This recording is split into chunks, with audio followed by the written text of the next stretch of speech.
Concluye el día con la información más relevante, el análisis en la voz de los expertos y la agenda informativa del día siguiente.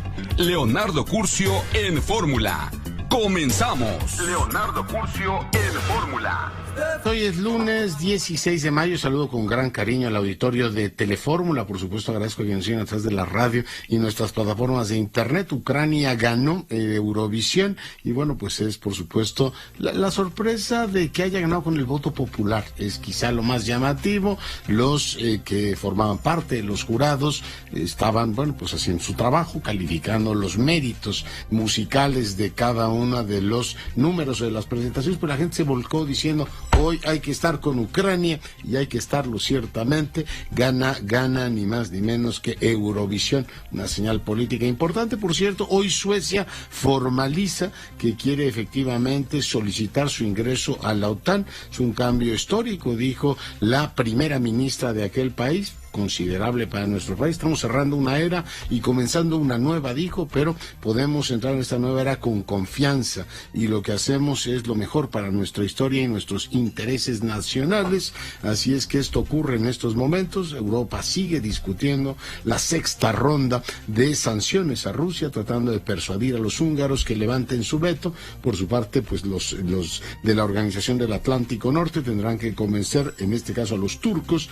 de que levanten su veto sobre finlandeses y suecos. La Suprema Corte de Justicia aquí en nuestro país decidió reservar por 5 años los contratos del gobierno mexicano con empresas farmacéuticas para comprar vacunas. Lo escuchó usted bien, 5 años reservado, y el criterio es que hay asuntos de seguridad nacional, por lo que ni usted ni yo nos podemos enterar de qué se compró con nuestro dinero o en qué condiciones se compraron las vacunas. El INAI dice que bueno, pues ellas llegaron hasta donde podían y tienen que respetar el fallo de la Suprema Corte. Anuncia el canciller que el miércoles visitará México Christopher Dodd, asesor especial para la Cumbre de las Américas. Por cierto, hoy lanzó Biden una flexibilización respecto a Cuba, autorizó vuelos a la isla y también elimina límites a las remesas, temas impuestos por Trump. En más información, sigue la polémica a todo lo que da por la contratación de médicos cubanos. El presidente lo justifica en los siguientes términos.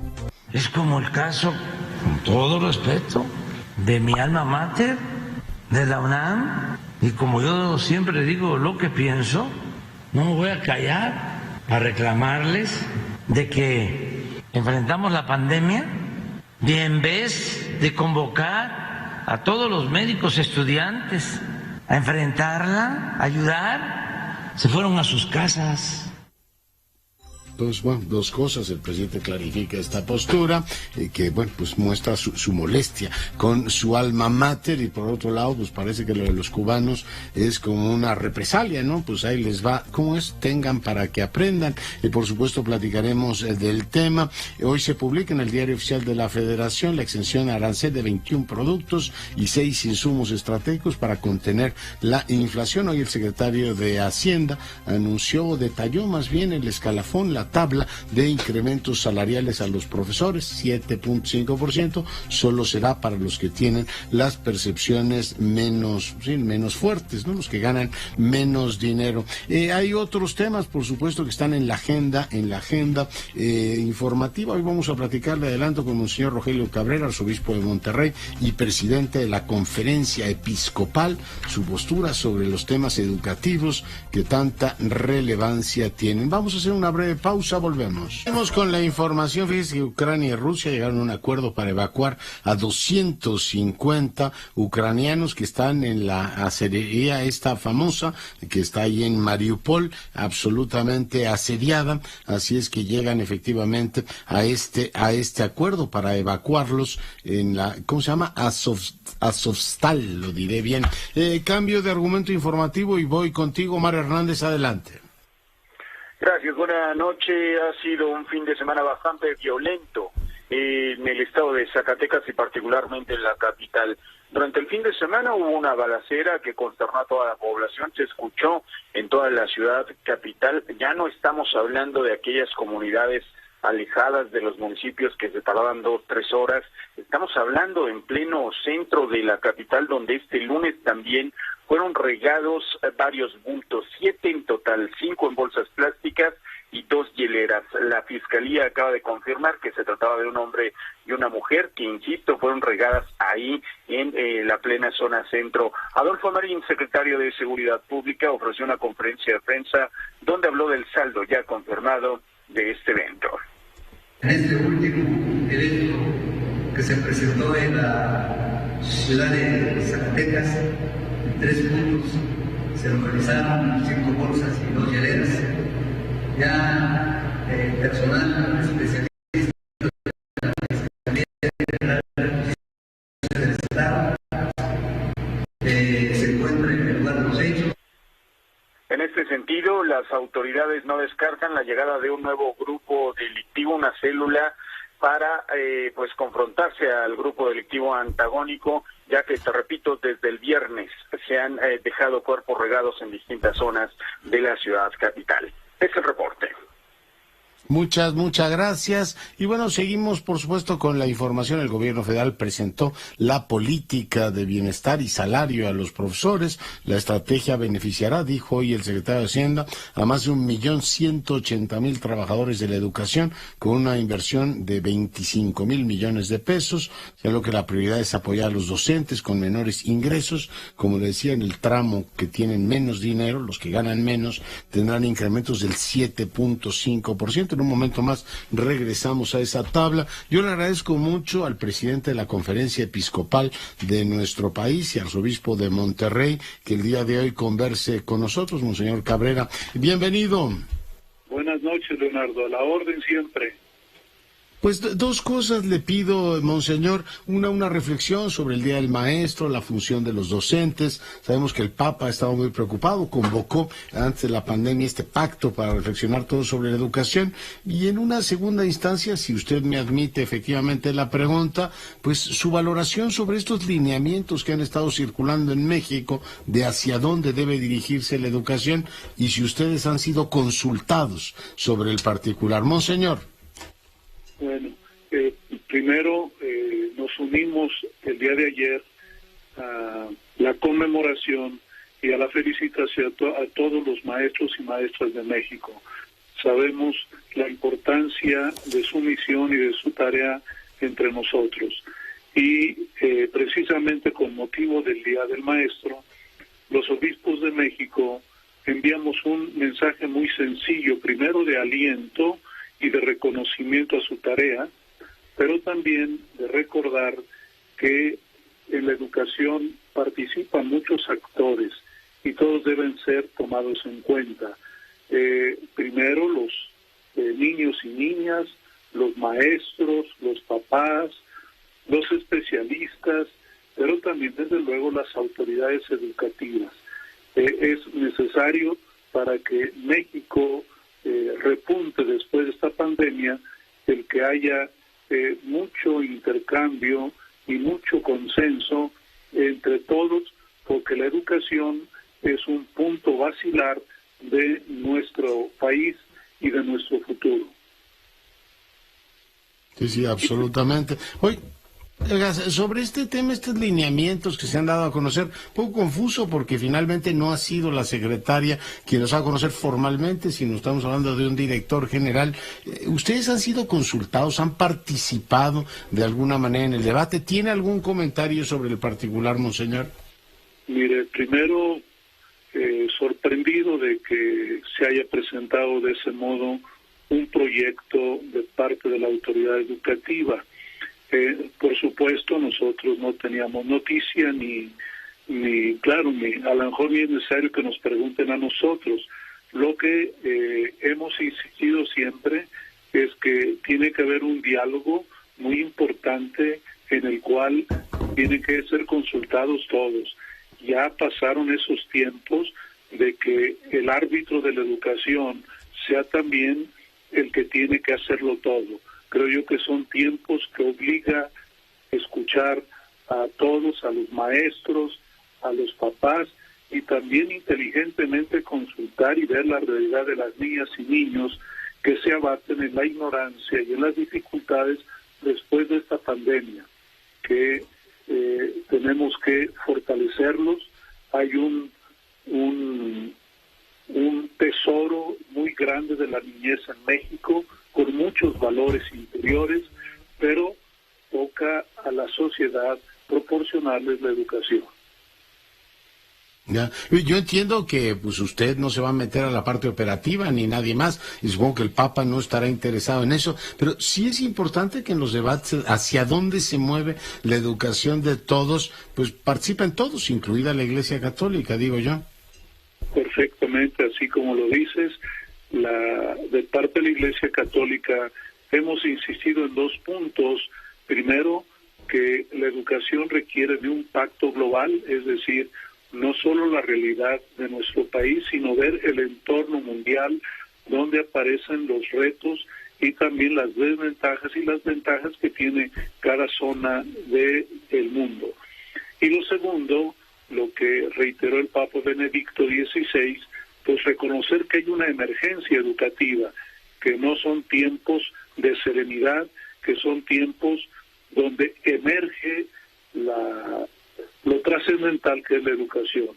Y haciendo caso a estas situaciones, desde luego nosotros queremos hacerlo con toda sencillez, puesto que también estamos muy cerca de un sinnúmero de escuelas en México, en todos los niveles, que son conducidas por personas que profesan la fe católica, sabiendo que la educación tiene que ser siempre laica, pero con el referente siempre de las convicciones religiosas. Ha habido en los últimos tiempos, además, digamos, desde Roma, una voluntad de tratar de entender el mundo en el que vivimos, desde los temas ambientales hasta los temas políticos. He oído también, o he leído al Papa, y lo he oído usted también, pues reflexionar sobre la búsqueda de la verdad en sociedades como la nuestra, Monseñor, donde la verdad se extravía por voluntad de quienes intentan engañarnos todos los días con mentiras, posverdades, o se diga como se diga. Pero todo eso es un tema fundamental pues uno de los grandes desafíos de la sociedad contemporánea, que de manera evidente y directa impactan en la educación. Efectivamente, 2 valores tienen que proteger la educación: la verdad y la libertad.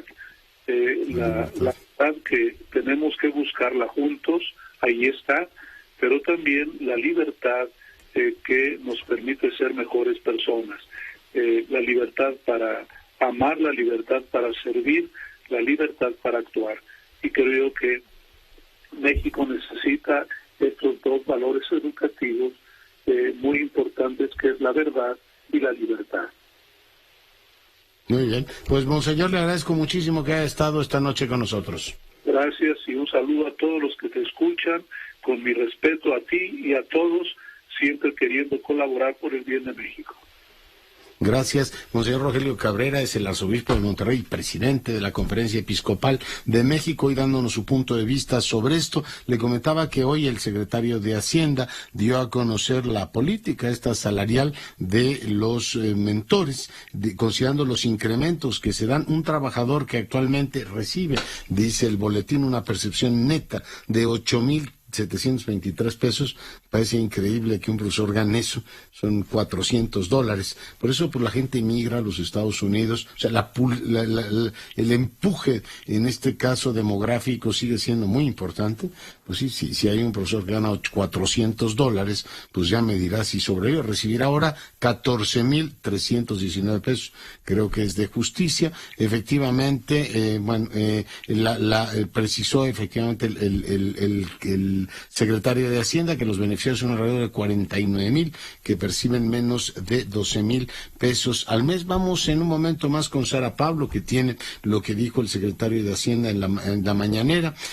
Bueno, pues espera que esto tenga un impacto positivo. Yo creo que es de justicia, pero igual que le ligan los incrementos salariales a una cuestión de justicia, yo creo que se debería ligar, claro, dirán que esto es neoliberal y propio de la reforma anterior, a niveles de desempeño que se puedan medir, ¿no? Una buena parte del problema que tiene este país es que tiene, pues, un sistema educativo que sanciona a los más pobres, porque les dan una educación de poca calidad, poca exigencia. Las escuelas en las zonas menos favorecidas son las menos equipadas y en consecuencia reciben peores servicios públicos. Y yo creo que la mejor manera de romper la pobreza, pero claramente no es popular mi idea en estos tiempos de la 4T, no es darle dinero a la gente, no solamente. En este caso estamos hablando del salario de los profesores, sí, decía yo, es justo que reciban una retribución diferente, pero es justo también que se comprometan a un cambio que implica no solamente su condición salarial, sino de alguna manera también en este caso, pues mejores resultados en materia educativa. Tenemos ya a Sara Pablo lista para que nos cuente lo que dijo el secretario en la mañana, ¿no? Pero me dice que ya tengo el enlace con Salomón Chertorivsky. Diputado, ¿cómo estás? Buenas noches. Sí, hola, querido Leonardo, buenas noches. Qué gusto saludarte 2 veces en un día. Eso sí es un gran placer, querido Leonardo. El gran placer es todo mío. Lo vi esta mañana en la recepción, por cierto, muy cálida, de Noruega. Tú presides, ¿no?, el Comité de Relaciones, ¿cómo se llama? Comité de Amistad entre México y Noruega, Salomón. Así es, en efecto, yo soy el presidente del Grupo de Amistad México-Reino de Noruega. Amistad, sí. Y hoy se celebró este día porque mañana ellos celebran su día nacional, que es el día en que pues promulgaron su constitución. Hay que decirlo, Leonardo, y es una de las cosas pues muy emocionantes siempre estar con Noruega, ¿no? Pues una constitución claramente progresista, de las primeras que tenía el tema de igualdad, hombres y mujeres, en fin, una cosa de avanzada. Yo digo, hay que ver siempre con brújula pues hacia dónde deberíamos de estar apuntando, como son los países escandinavos, en este caso Noruega. Así que felicidades por su día a las y los 203 noruegos que viven en nuestro país, pero bueno, qué gusto haberte visto. Por supuesto. Oye, ¿qué tema abordamos el día de hoy, Salomón? Mira, Leonardo, yo no quisiera dejar pasar, porque me parece realmente una cosa pues de locura, que la Ciudad de México haya hecho un documental que se llama La Tormenta Perfecta, en donde la protagonista, la estrella, los aplausos son para la jefa de gobierno, para Claudia Sheinbaum, en donde se alaba el manejo que tuvo esta ciudad en materia de gestión de la pandemia.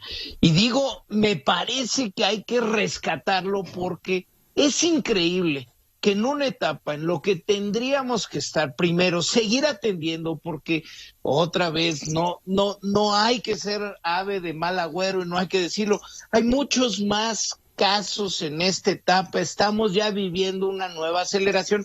No se detecta porque se dejó de hacer pruebas, porque ya no tenemos reportes específicos sobre el número de casos en México, pero no importa, vaya, que en un momento en donde debería de seguir la atención en ello, donde segundo, el país y la ciudad, los estados de la República merecen ejercicios serios de rendición de cuentas de lo que se hizo, de lo que se dejó de hacer, de si hay responsabilidades institucionales y personales. Lo que salga es un documento de propaganda en donde pues pareciera que esta ciudad actuó de manera impecable. Mira, Leonardo, nada más decir lo siguiente. Primero, la Ciudad de México es la ciudad en donde por cada 100,000 habitantes, más personas fallecieron, ya tomando en cuenta el exceso de mortalidad. Segundo, las decisiones siempre, salvo algunas veces en donde en la Federación todavía no definían usar el cubreboca y Claudia Sheinbaum salía con el cubreboca y eso pues parecía una cosa muy destacada. Digo, lo era en su sano medición, pero siempre estuvieron subyugados a las decisiones que se tomaban a nivel federal. Tan es así que a pesar de haber puesto algunos módulos de más pruebas en la ciudad, nunca se hicieron el número de pruebas que se necesitaba. que la capacidad hospitalaria, gracias a que estuvo el centro Banamex con una inversión muy importante en la iniciativa privada, tuvimos mejores capacidades, pero claro que estuvo desbordada, por ejemplo, en la segunda ola, en donde la gente salía a la calle a buscar tanques de oxígeno y había una gran desesperación en la búsqueda por atención. En esa y para esa ola se hizo una manipulación que ha estado absolutamente documentada del semáforo epidemiológico entre la Federación y el gobierno de la ciudad para retrasar lo que hubiera tenido que ser un cierre de la ciudad. Se hizo toda la repartición de ivermectina, un medicamento que en este espacio hemos platicado, era un desparasitante que no tenía por qué haberse distribuido de manera masiva porque no había evidencia de que sirviera, no había registro sanitario para poder usarlo para la población con COVID. Se hace además un estudio con todas las fallas éticas para tratar de demostrar que sí funcionaba. Hoy sabemos que no funcionaba. Y bueno, a pesar de todo ello, Leonardo, lo que sale es un documental de propaganda para tratar de decir que esta ciudad lo hizo muy bien. Es muy doloroso que cuando necesitamos... Yo no lo he visto, no tengo opinión, pero así está en clave Pigmenio. Está en clave Pigmenio, Leonardo, otra vez a quienes entrevistan lo que halagan es la capacidad de liderazgo de una científica y pues creo, Leonardo, insisto, en esta etapa, siendo muy serios, lo que requerimos son ejercicios de rendición de cuentas. Primero, porque esto no termina. Segundo, porque quienes fallecieron y sus deudos merecen seriedad en las evaluaciones de cómo trabajaron los gobiernos. Y tercero, porque nuestro planeta volverá a haber pandemias y necesitamos hacer ejercicios para aprender de lo que se hizo bien y lo que se hizo mal, para no repetir los errores y pues ir sobre la marcha corrigiendo. Insisto, Leonardo, me preocupa muchísimo que en esta ciudad ya estemos en ejercicios de propaganda, en campañas anticipadas, cuando tenemos tantos asuntos que atender, cuando nuestra ciudad requiere una gobernanza del 100% dedicada todos los días.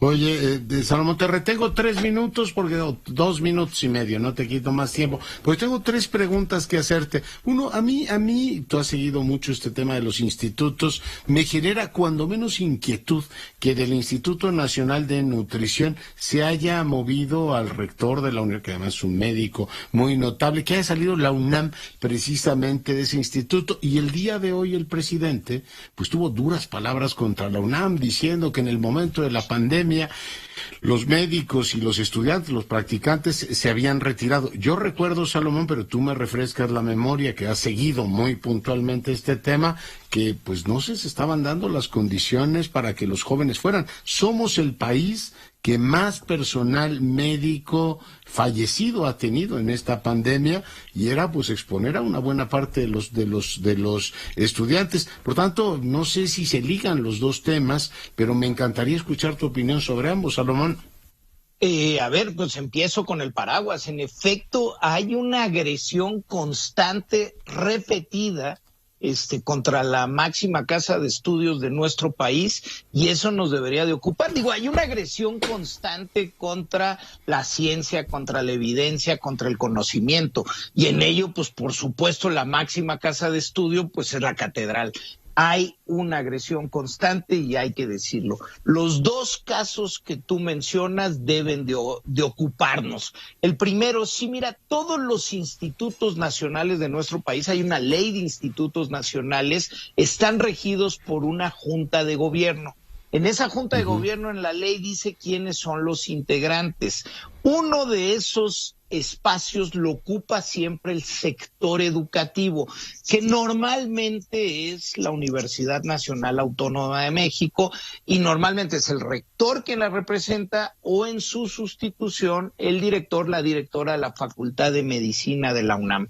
A lo largo de la historia, el representante en la Junta de Gobierno del Instituto Nacional de Ciencias Médicas y Nutrición, Salvador Subirán, que elige el próximo mes nueva directora o nuevo director, pues la Junta de Gobierno se convierte en un espacio importantísimo, de manera no ilegal, pero de manera muy desasiada por el momento, estimado Leonardo. Se sustituye al representante del sector educativo del Instituto Nacional de Nutrición, y en lugar de la UNAM, que se le dice ya no serás parte de esta Junta de Gobierno, se invita al director del Instituto Politécnico Nacional. Insisto, en cualquier momento, en cualquier espacio, está dentro de la ley, es una facultad de la propia Secretaría de Salud invitar al sector educativo que va a representarse ahí, pero en este momento, a menos de un mes de la elección de la nueva directora o director del Instituto Nacional más importante de nuestro país, del centro de investigación en materia médico-científica más relevante, cuando lo que se requiere es pulcritud, porque siempre se ha dado con una seriedad absoluta la elección de quien dirige esa institución, el que se hagan estos cambios simplemente no sabe bien, estimado Leonardo. Esperemos que el proceso sea con toda pulcritud. Y el otro tema, como lo dices, vaya, el director de la Facultad de Medicina lo que salió a defender es a las y los estudiantes que están en su servicio social o en sus internados, que estaban participando en las actividades para atender COVID. Él lo que decía, lo que dijo la Universidad Nacional es: se requiere que puedan contar con el equipo de seguridad para poder, bajo todas las condiciones de protección para ellas y ellos, poder atender la pandemia. El equipo puede físico, haber de más por natural supuesto, que un director de facultad o un rector defienda eso de sus estudiantes. Pero sí fuimos el país que más mortandad tuvo entre el personal médico, Salomón. Sin ninguna duda, te lo digo con toda, pues como es, México es el país en el mundo en donde más personal médico y de enfermería falleció hasta el día de hoy en la atención de COVID. Y eso es una desgracia, insisto, que nos merece ejercicios de rendición de cuentas, porque esto no fue normal. No podemos normalizar más de 730,000 muertes hasta el día de hoy. No podemos normalizar más de 1,500 personas del personal médico y de enfermería que fallecieron atendiendo su trabajo, salvándonos a los demás. No supimos cuidar a quienes nos cuidan. Y cuando sale un director de una facultad de medicina, la más importante del país, a decir: voy a defender y voy a cuidar a mis estudiantes, pues no podríamos tacharlos de falta de responsabilidad. Vaya, ese tema en particular y cómo caló el agravio hacia el gremio médico de traer 500 doctores y doctoras cubanas, es un tema que hay que platicar con más profundidad, Leonardo. Es un agravio al gremio con toda claridad. Vaya, estas brigadas con todos sus temas pues están en islas caribeñas, en donde los países no tienen capacidades de gestionar sus sistemas de salud. En nuestro país, que es uno de los países en el mundo donde se preparan a más médicas y médicos de la mejor calidad en su preparación, donde tenemos cerca de 50,000 médicos generales que no pueden encontrar todavía hoy un espacio digno para trabajar, donde tenemos muchísimos médicos con todas las capacidades trabajando en las farmacias adyacentes, en los consultorios adyacentes a farmacias. Lo que tendríamos que estar ocupados es en incrementar el presupuesto del sector salud para que esas doctoras y esos doctores, médicos generales bien entrenados por nuestras instituciones públicas, pudieran realmente estar con espacios dignos, con buen ingreso, atendiendo a las y los mexicanos. Sí, sí, absolutamente de acuerdo. Y para mí es irritante que el tono se lleve a una lógica nacionalista. Y ahí vienen los cubanos, ¿no? Los cubanos en este caso, digo, hay que mantener la idea de la apertura, importar talento, pero en este caso cambia por la explicación que tú das. Oye, nos quedan 40 segundos. ¿Te pareció oportuna la decisión de la Suprema Corte de Justicia de ampliar a 5 años los contratos de las vacunas, Salomón? Ay, Leonardo, mira, el que nada debe, nada teme. Me parece extrañísima la de la decisión de la Suprema Corte, pero además, nuevamente, en un periodo como el que vivimos, de cosas extraordinarias, en donde por supuesto que la propia ley faculta al Estado mexicano a hacer adquisiciones también extraordinarias como son estos procesos, lo que nos merecemos todos es la transparencia de estos son las negociaciones, estos son los contratos, esto llegó, así se aplicó. Vaya, insisto, por el bien de este país y por la memoria de más de 730,000 personas que fallecieron. Claro. Salomón, te mando un gran abrazo, gracias por tu comentario. Fuerte abrazo, saludos a todo el auditorio, buena semana.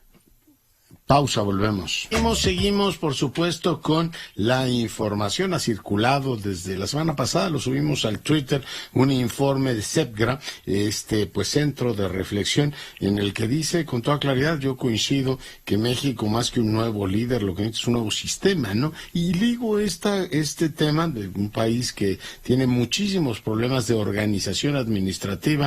Hace un ratito platicábamos de nuestra incapacidad de edificar infraestructura que funcione. Ahora traemos la zozobra ahí del tema aéreo. No me extiendo en ese asunto, simplemente leía un texto muy interesante de David Sloss, que se llama Tiranos en Twitter, y es toda una reflexión sobre los temas que vienen, protegiendo a nuestras democracias de la guerra de información, ¿no? Y habla, entre otras cosas, de una, sistema para proteger a las democracias. Y bueno, pues dice él que se debería trabajar con todos los países que integran la OCDE, pero pone un caveat, una especie de reflexión previa, un elemento de cautela, diciendo el primer criterio efectivamente para tener este tipo de organización, esto es lo que explica el autor, es cómo puedes incorporar a países como México, y no lo discrimina por el gobierno actual. El gobierno actual tiende a sudar, déjeme decirlo coloquialmente, todas las calenturas, ¿no? Como si todos los males de este país fueran culpa de él. Está la egolatría de este gobierno que asume todo como si fuera propio, el tema, en fin, todas las críticas, desaparecidos, falta de Estado de Derecho, pero aquí el elemento central es que México, dice, no tiene un gobierno, en este sentido habla de una administración pública profesional. En la mayor parte, dice, de los informes del Banco Mundial, aparece como un gobierno muy ineficaz. Por tanto, no tiene una burocracia profesional que pueda lidiar con una estrategia de ciberseguridad. Yo me sigo preguntando, y ahí dejo la reflexión, ¿quién tutela en México la ciberseguridad? La tutela Defensa, la tutela Secretaría de Seguridad. No solamente es andar viendo ahí temas de espionaje o temas de, protección de determinados ciberdelitos, que es un tema muy relevante, ¿no? La ciberseguridad en un sentido amplio.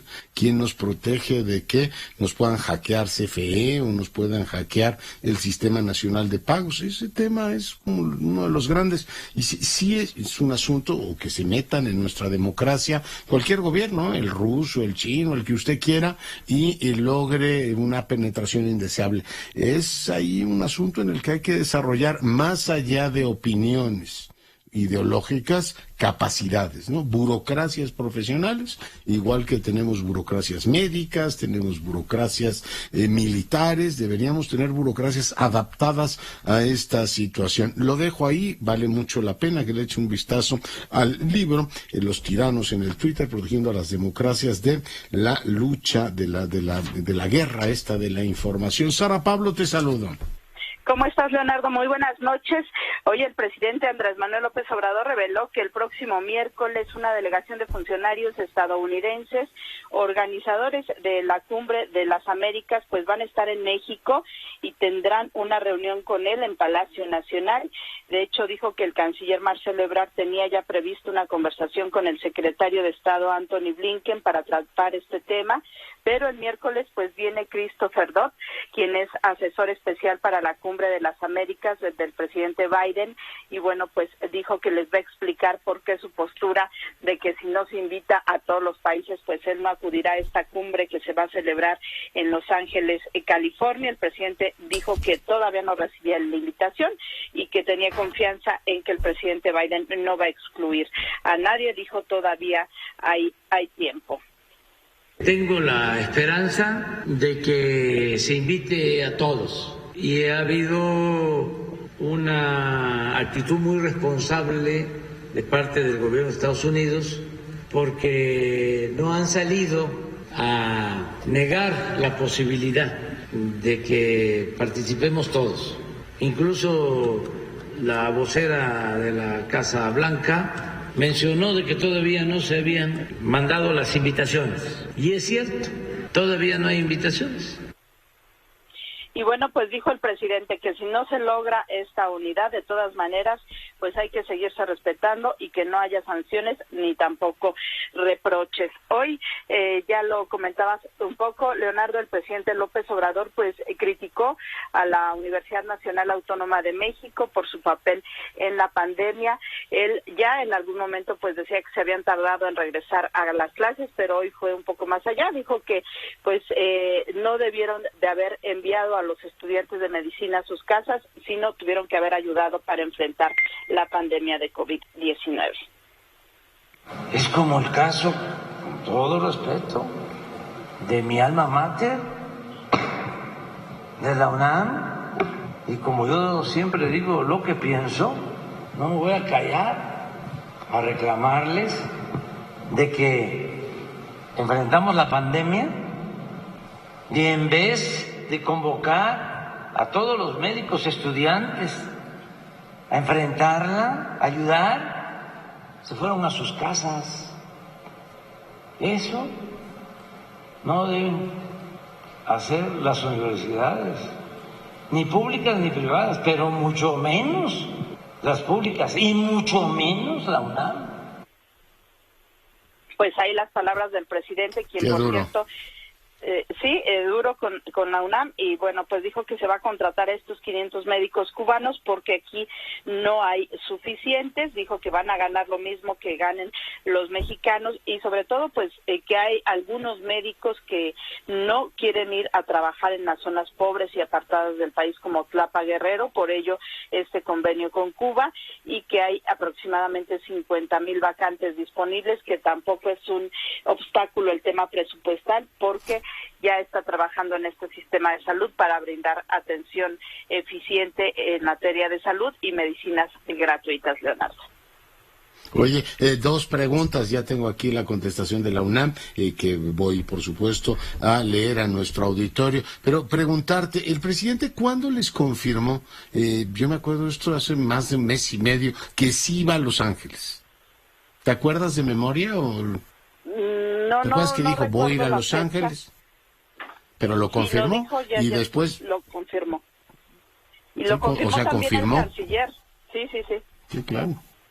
O sea, teníamos la certeza de que iba a Los Ángeles y de pronto, pues el viaje ahí entre Belice y Cuba, el presidente cambió de opinión y ahora pone este nuevo elemento. Y bueno, del lado de Estados Unidos tenemos dos versiones, la del subsecretario que dijo que no vendrían, del Departamento de Estado, y efectivamente, como decía hoy el presidente, la vocera de la Casa Blanca que dijo que aún no se habían girado las invitaciones. Pero sí, el presidente vuelve sobre su propia palabra. Él había anunciado que iba a ir a la cumbre de las Américas y no había formulado ningún condicionamiento hasta el viaje a Centroamérica, ¿correcto?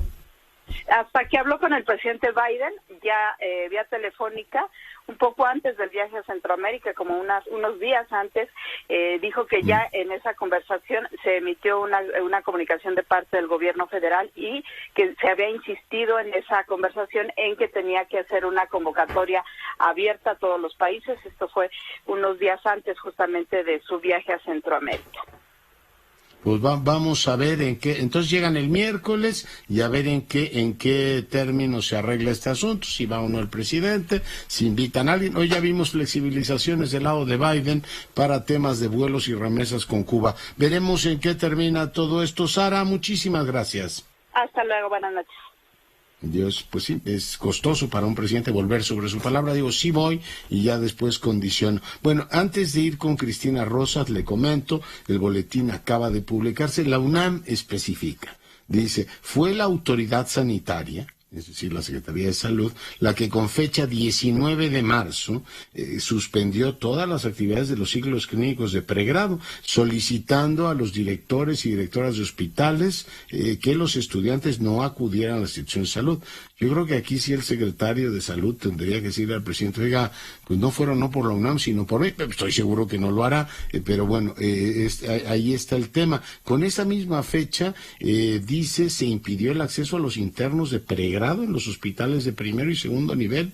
La universidad atendió estas medidas que instruyó la autoridad sanitaria por considerarlas pertinentes para contener contagios. Los estudiantes de pregrado que se habían integrado paulatinamente desde el último cuatrimestre del 2021 a sus actividades hospitalarias en la medida en que las autoridades de salud lo han permitido. Los pasantes del servicio social que se encontraban en unidades hospitalarias fueron también por instrucciones de la autoridad sanitaria trasladados a centros de salud para apoyar el programa de salud donde continuaron prestando sus servicios. Los pasantes en áreas rurales permanecieron en ella afrontando las carencias propias de esas poblaciones. En esas condiciones actuaron los más de 1.500 pasantes de medicina de la UNAM, que se sumaron a los 14.000 pasantes de otras dependencias, cerca de 15.000 médicos residentes, estudiantes de posgrado, de especialidad, estuvieron presentes durante esos terribles meses. Y hace un recuento, además de todo esto, la universidad participó de manera relevante en la operación médica de la operación Citibanamex, de la unidad esta que ya comentaba hace unos momentos Salomón Chertorivsky. Personal médico universitario realizó 23.000 pruebas en diferentes sedas a través de la iniciativa Juntos por la Salud, y las médicas colaboraron para que 226 hospitales privados siguieran atendiendo a pacientes. A mí me consta, cuando me tocó presentar la estrategia esta internacional de México para las vacunas, que el canciller le agradeció al rector directamente este trabajo que es invaluable. Conjuntamente con la Fundación UNAM se hizo entrega de 1.800 kits a profesionales de salud e instituciones públicas de todo el país, y los y las médicas de la UNAM capacitaron a más de 21.000 personas sobre prevención y atención del COVID. Se capacitó a 1.133 estudiantes y académicos de carreras de medicina, enfermería y odontología para sumarse a la campaña nacional de vacunación contra precisamente el virus. Sus servicios no fueron requeridos, dada la gran movilización que para este efecto realizó el Estado. Diversas sedes de la UNAM fueron habilitadas como centros de vacunación. Pues esto es lo que dice el comunicado el día de hoy. Fueron miles de universitarios y universitarias que en esta crisis se entregaron con pasión. Y bueno, pues ahí están los datos para quien los quiera, por supuesto, revisar. Esto es lo que dice la Universidad de la Nación sobre los dichos hoy del presidente de la República. Cambio de argumento informativo y voy con otra distinguida universitaria, la doctora Cristina Rosas. Cristina, ¿cómo estás? Buenas noches. Buenas noches, Leonardo, un gusto saludarte. Oye, pues pedirte tu punto de vista. Cambia brutalmente el mapa de Europa y el mapa pues de la defensa. Finlandia y Suecia piden su ingreso a la OTAN. Desde tu punto de vista, pues ¿qué cambia? ¿Qué implicaciones tiene esta decisión, Cristina? Sí, Leonardo, de entrada es un giro importante en las políticas de neutralidad de los dos países, que, bueno, en el caso de Suecia, en el final de las guerras napoleónicas, adoptó una política de no alinearse precisamente para preservar su soberanía y no verse arrastrada a los conflictos que desarrollaran otras naciones europeas. En el caso de Finlandia, su neutralidad es un poco distinta porque tiene que ver con esta guerra anterior a la Segunda Guerra Mundial, donde Stalin corre la frontera para proteger a Leningrado y San Petersburgo, y protegerla porque la frontera occidental estaba muy próxima a San Petersburgo, a Leningrado, el segundo centro industrial de la URSS. Le quitó el 10% de su territorio a Finlandia. Al final de la guerra la hizo firmar un tratado de amistad, cooperación y asistencia mutua, la hizo pagar reparaciones de guerra a la URSS y la forzó a adoptar una política de neutralidad que implicó que Finlandia no podía adherirse a la OTAN ni tampoco podía formar parte de instituciones que implican una cesión de soberanía importante como la Unión Europea. Esto cambió en 95, sabemos que Suecia y Finlandia se incorporaron finalmente a la Unión Europea, aceptaron ceder soberanía. Ahí ya vemos que los dos países empiezan a modificar su política, sus respectivas políticas de neutralidad. Pero digamos, lo más interesante actualmente es que la OTAN haya dicho que está dispuesta a admitir prácticamente con fast track a los dos países en sus filas.